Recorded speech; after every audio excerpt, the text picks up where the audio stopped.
안녕하세요. 주식은 역시 기리기리스의 기리십니다. 안녕하세요, 여러분들. 자, 오늘의 경제 소식 빠르게 보도록 하겠습니다. 같이 공부하시죠. 렛츠 기리. 자, 이 시간을 위해서 거의 저는 하루 종일 뉴스를 보고 있는데요. 그런데 최근 들어 증시가 너무 말도 안 되는 일이 일어나서 그런지 오늘따라 이제 여러분들에게 전달해 드릴 소식이 그렇게 많지 않더라고요. 아마도 너무 말도 안 되는 일이 생겨서 그 소식 말고는 다른 것들은 야, 지금 이거 우리 봐서 뭐 하나 그런 생각이 들어서가 아닌가라는 생각을 해봅니다. 어쨌든 오늘 다룰 소식이 많지 않습니다. 대신 핵심만 빠르게 보고 끝내보도록 하겠습니다. 첫 번째입니다. 9월 빅컷 단행할까? 미국 시장이 급락을 거듭하면서 9월 빅컷 가능성에 대한 이야기가 나오고 있습니다. 시티그룹, JP모건 등은 오는 9월과 11월에 50bp씩, 그러니까 예전에 우리 빅스텝 했던 거 기억나시죠? 그 반대인 빅컷을 2번 때리고 그 이후에는 이제 25bp씩 인하할 것이라고 전망을 했는데요. 하지만 일각에서는 예단하기는 힘들다, 조금 더 지표를 봐야 된다라는 얘기를 하고 있습니다. 그렇다면 어떤 게 있는가? 다음 달에 고용 지표가 있고요. 그 다음에 또 엔비디아 실적, 이런 것들이 이제 기다리고 있기 때문인데, 그리고 또한 폭락이 아시아 증시에서 좀 대표적으로 나타나지 않았겠습니까?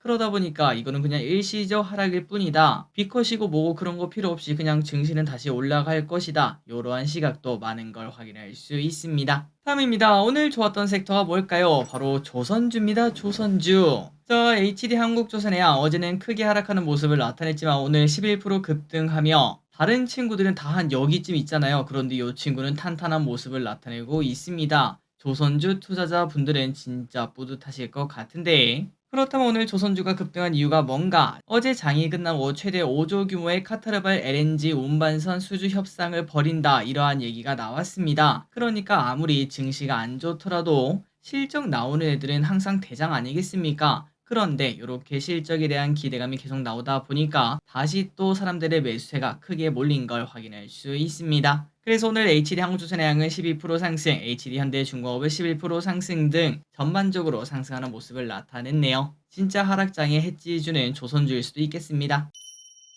다음입니다. 어제 미국 증시도 좋지 않았었습니다. S&P 500과 다우는 2년 만에 최대 낙폭을 기록했고요. 아시아 증시가 폭락하자 블랙 먼데이에 대한 공포가 시장을 위축시키긴 했는데, 그래도 마지막엔 좀 회복을 하며 왼쪽에 보다시피 3% 하락이지만 양봉을 띄우긴 했습니다. 그렇다면 우리는 떨어뜨려 놓고 지네는 올라간 이유가 뭔가? 아마도 발표된 지표들이 침체에 대한 걱정을 조금 내려놨기 때문에 라고 말을 해볼 수 있겠는데요. 어제 공개된 서비스업 경기는 한 달 만에 확장 국면으로 전환이 되었고, 비제조업 PMI는 51.4로 예상치에 부합하는 모습. 지난주 금요일에는 예상보다 쇼크가 나타나면서 증시가 폭락했는데, 그런데 어제는 그냥 깔끔한 모습을 나타내며 이거 진짜 그냥 엔캐리 트레이드 이것 때문에 하락한 거 아니야?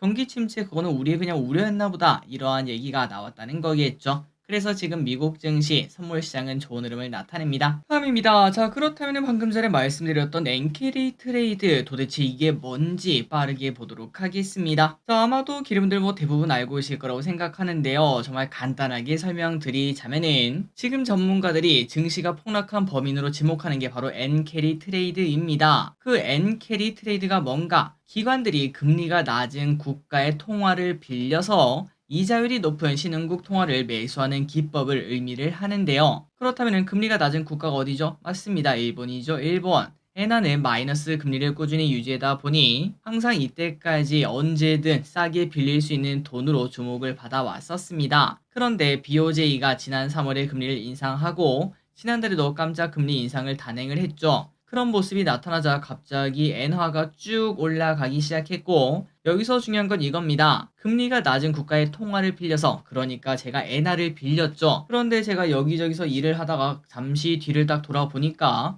800원대였던 엔화가 900원대로 올라가 있는 겁니다. 그 말인즉슨 내가 갚아야 되는 엔화가 늘어났다라고 말을 해볼 수 있고, 그렇다면 저는 어떻게 될까요? 맞습니다. 부랴부랴 갚아야겠죠. 그렇게 갚다 보니까 엔화를 매수하는 물량이 늘어나니까 또다시 엔화가 급등하고 또 갚고 급등하고 또 갚고 급등하고, 그런 상황이 나타나다 보니까 마지막까지 버티던 사람들은 갑자기 청산이 되기 시작한 겁니다. 그래서 청산이 나타나며 어제 같은 일이 파생되어서 일어났다는 거겠죠. 그러다 보니까 아시아 지역에서 조금 더 큰 폭의 하락이 나타난 거 아니겠니? 라는 해석이 나오고 있습니다. 자, 그런데 오늘 3시에 일본에서 무슨 회의를 한다고 하더라고요. 물론 이것 때문에 일본이 금리 인상을 멈추지는 않을 것 같긴 한데, 그럼에도 시장의 우호적인 정책이 좀 나와줄지 한번 오늘 오후에 지켜보도록 하겠습니다. 다음입니다. 자, 그렇다면은, 이게 가장 중요합니다. 주식 사야 돼요? 말아야 돼요? 자, 저 길이 또 지금 너무 스트레스 받고 있습니다. 이거를 사야 되는 건가? 이거 아니면 좀 올랐으니까 지금이라도 조금 더 팔아놔야 되나? 현금 만들어 놔야 되나? 이런 고민을 아직도 하고 있는데요. 일단 월가의 대표적 강세론자 톰리. 이 사람은 죽기 전까지도 나스닥은 오른다 이렇게 말을 할 것 같습니다. 그렇다면 뭐라고 했는가? 이번 매도세도 그냥 단순한 공포 이벤트였다. 하루짜리 하락이었다. 이렇게 말을 하며 급격히 하락한 만큼 빠르게 회복될 것으로 본다고 합니다.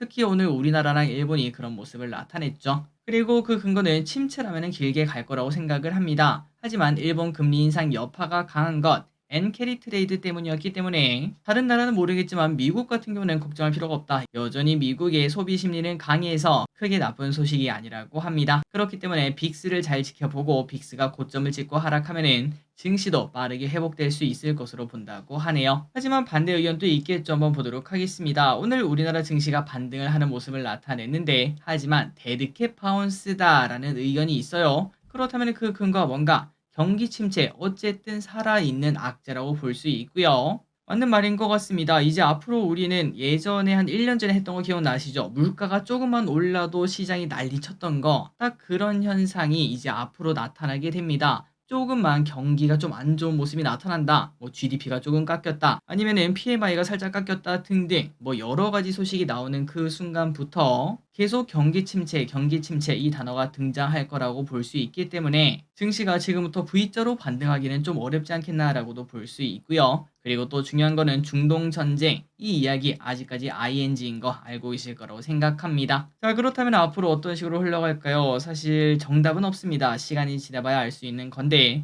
기리분들도 여러분들의 생각에 맞춰 좋은 투자를 지속하시기 바랍니다.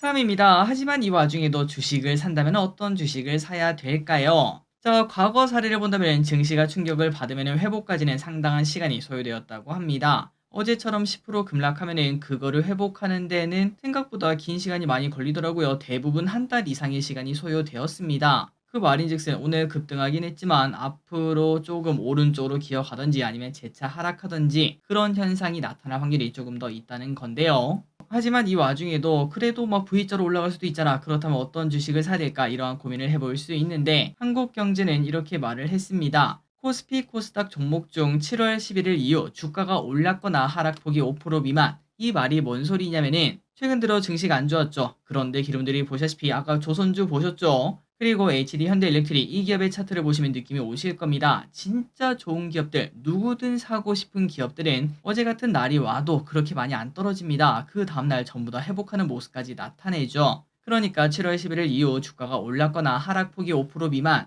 그 말인즉슨 시장에서 인정한 종목이라고 볼 수 있고, 그리고 12개월 선행퍼가 2분기 말보다 하락한 42개 종목을 제시했다고 합니다. 그 말인즉슨 저평가 매력을 가지고 있는 기업이다. 그 다음에 실적이 앞으로 상향될 것 같다. 이러한 기업이라고 말을 해볼 수 있겠죠. 그래서 어떤 기업이 있는가? 넥슨 게임즈, HD 현대중공업, 현대로템, 삼성 E&A, 아모레퍼시픽, 하나에어로스페이스 등 이러한 기업들을 꼽았다고 하니까 혹시나 기르분들 지금같이 힘든 장에는 실적이 짱 아니겠습니까? 이런 기업들부터 먼저 공부를 해보시는 것도 괜찮을 것 같습니다. 다음입니다. 일단 보복은 할 것 같은데 자, 여러 가지 이야기가 나오고 있습니다. 오늘 저녁에 이스라엘에 공습을 할 것이다. 아니다. 다음 주에 할 것이다. 등등. 언젠가 하긴 하겠죠. 그런데 시기에 대한 혼란은 여전히 나타나고 있습니다. 그리고 이 와중에 이란이 이스라엘을 제재하기 위해서 내일 이슬람권 국가와 함께 회의를 한다고 하는데요. 그렇기 때문에 이 회의가 끝나고 난 다음에 공격이 나타날 것,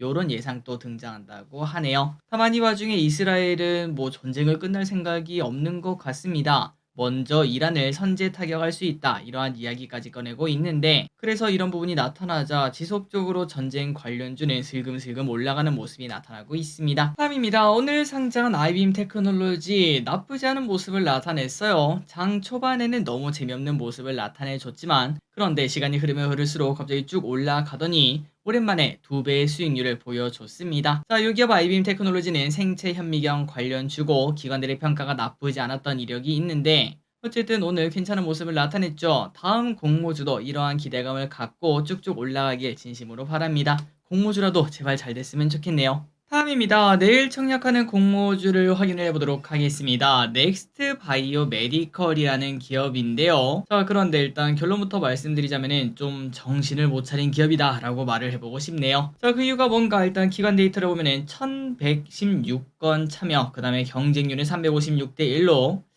안 좋다. 이 정도면 공모밴드 하단해야 되는 거 아닌가 라는 생각을 했지만 상단에 확정을 내렸습니다. 물론 그 근거는 있었습니다. 대부분의 기관들이 90% 이상이 29,000원 이상을 써냈다고 하지만 그럼에도 요즘 장도 안 좋고 공모주 분위기도 안 좋은데 이 데이터로 상단을 하기에는 무리가 있다라고 저는 생각이 드네요. 자, 그래서 이 기업 같은 경우는 내시경용 지혈제 등을 만드는 기업이고 제약바이오에 관련된 기업인데 일단은 이거는 패스를 하는 게 맞다라고 저는 생각을 하고 있습니다. 기름들도 잘 고민을 해보시고 이 기업 청약을 할지 말지 참고해보시면 될 것 같습니다. 다음입니다. 삼성전자에서 그래도 나름 호재가 나왔습니다. 자, 오늘 움직임은 매우 실망스럽습니다. 어제는 마이너스 10%, 오늘은 플러스 2%로 이 주식을 어떻게 해야 되나 라는 얘기가 나올 것 같은데요. 그래도 좋은 소식을 하나 꺼냈네요. 업계 최소 두께의 모바일 디램 양산을 시작했다고 합니다.